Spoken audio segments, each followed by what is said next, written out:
Hey there, welcome to Building My Brewery. I'm Jonathan Wheat, and through the course of these videos, you're going to see me go through the process of starting and running a brewery. You're in it for the long haul because this is going to take some time. I do know that. So if you're a home brewer and you thought, "Hey, it would be really cool. I really like brewing. It'd be neat to ramp up and start a brewery of my own." Well, that's what I'm doing. And I just moved down to Jessup, Georgia. Small town. It's really nice down here, and there's no microbreweries around. Really nothing for maybe 45 minutes to an hour away. And so I thought, well, this would be really cool. And I got talking to people, and everybody seems really excited about the idea. I was speaking with one guy, and his name's Ralph. He just opened up a pizza shop over on Fort Stewart, which is a military base down here. And he wants to put in a local beer, a local brew. He'll have the normal commercial stuff, but he also wants to have some craft beer. And he wants it to be a local craft beer. And that's hard to do when there's no local breweries around.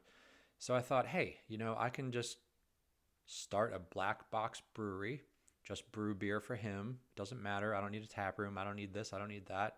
I don't need to be worried about people coming in and all that sort of stuff. I would just basically brew beer for his restaurant, his pizza place. My wife and I own a bed and breakfast down here, so that would be another outlet for the beer.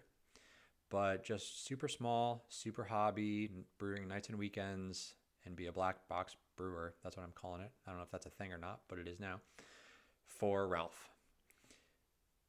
Then I started talking around town, and it seems like every person I talk to, the idea gets bigger and bigger.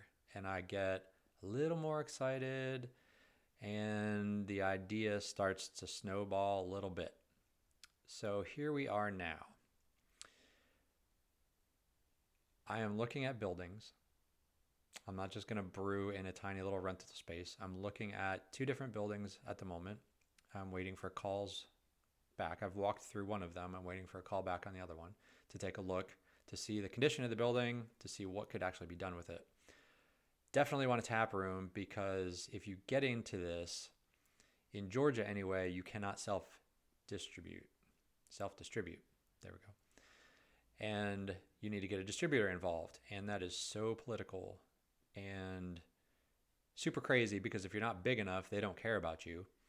And it's just very hard to get tap space in a bar. And really, all I needed to do was get beer to the pizza place, and that's 45 minutes away. Get beer over to my bed and breakfast, which is 2 minutes away, and then have a tap room that I can just serve. I don't need to find a distributor just to get beer over to those two locations. I can do that myself. But in Georgia, you have to get a distributor. That's going to cost you about 30%, it sounds. I don't have any hard facts, but that's what people are ballparking. And everything that I read says you have to have a tap room. That's where you're going to make your money. That's where you're going to sell pints, sell cans, crowlers, growlers, whatever you want to do there. And that's where you're really going to make your money. So it kind of sounds like that's what I'm going to have to do. Now, in the grand scheme of things, I guess I'm considered a nano brewery, or will be considered a nano brewery. That's how I'm going through the process because of the amount of beer that I'll be producing. So that impacts just a couple little things, nothing too bad, but you'll go on that journey with me as I post more videos. As far as equipment goes, I have already purchased some equipment. I got a 1.5 barrel system, a two kettle barrel system from a two kettle 1.5 barrel system from a brewer that decided to stop brewing down near Jacksonville, Florida, which is about 2 hours away. And I also got from him three-barrel fermenters. So I can brew quite a bit, do a double batch and fill up a fermenter. And then, I can do that 3 times. One of them is a unitank, so I can then, condition it and carbonate it and fill everything right from that. So that'll be really cool. The other two are not. So I need to kind of get into a cycle Maybe I won't ferment in the unit tank. Maybe I'll just ferment in the other two and then move it over so I can keep stuff flowing through. So anyway, all that is actually out back. I have an office here in a converted warehouse. So the front third, I guess, front quarter of the warehouse is office space where I do my normal day job stuff. And the owner was kind enough to let me just sort of park my stuff back there. I haven't hooked it up yet. I'm still buying new hoses and new seals and all that sort of stuff. So I hope to have that hooked up maybe in a couple weeks. I need a couple more parts, I think, and then I just need to sort of figure it all out. So up until this point, totally transparent, that's what this whole thing is about. I've been doing 5-gallon batches, in the buckets. Done a couple grains, done a bunch of extract kits, and dipped my hand into some hard cider stuff. But that's super simple. It's basically extract and sugar or concentrate and sugar, and you just let it go for a week or two, and then you let it settle and whatever, and then carbonate it and drink it. So I keg everything. The only thing I've ever bottled was my very first 1-gallon batch, and I didn't enjoy that process at all, because when it's done fermenting, I want to drink it. I'm super impatient that way. And you'll probably see that as you watch through these videos, how impatient I can actually be. So just bear with me, because it's going to be a fun ride. But anyway, I kegged my beer because it was great. Once it was done fermenting, you throw it in the keg, you force carbonate it overnight, and you can drink it the next day.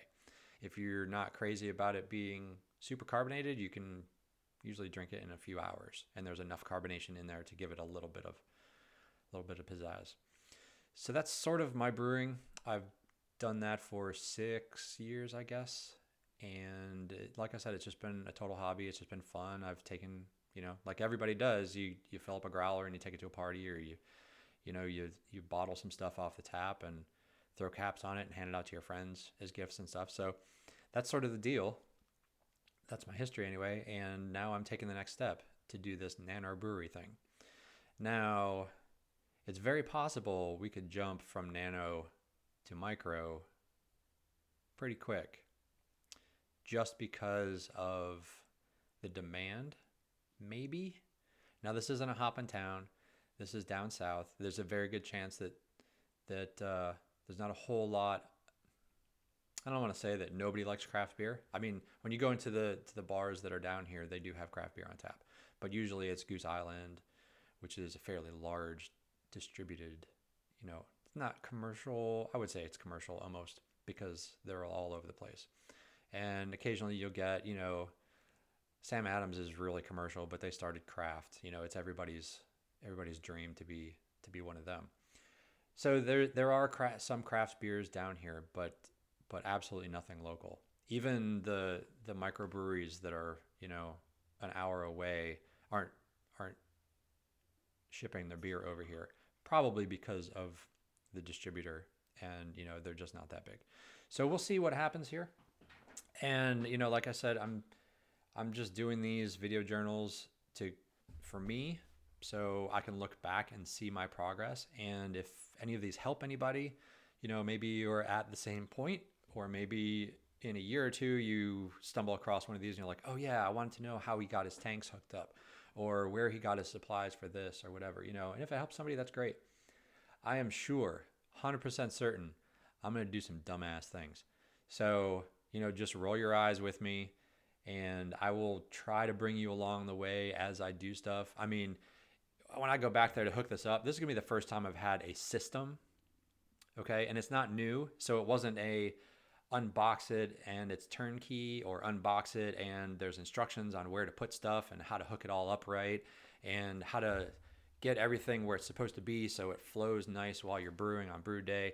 I got none of that. I basically went down, and the previous owner gave me a lowdown on how they used to brew, and that was it. So basically I have a pile of hoses and a bunch of fittings, a bunch of nozzles, some pretty cool aluminum. Pretty cool. It looks pretty nice just sitting there. I cannot wait to get all this stuff running. So next time you jump in, I might have it. Although I might make a couple other videos to show you off the equipment that I have, and you guys can all comment and maybe help me hook it up. That might be kind of cool. Get some community help on that. So that's it for now. Stay tuned. I recorded a couple videos just on my phone when I went down to get the equipment and whatnot. So, I might just toss those in here anyway, just so you can see. And I hope you like it. And if not, just scroll on or whatever you do. I guess, yeah, on your phone, just keep scrolling. Just don't watch. I don't care. It won't hurt me at all. I mean, and if you have comments, that's great. Go ahead and leave a comment. So that's it. See you guys later.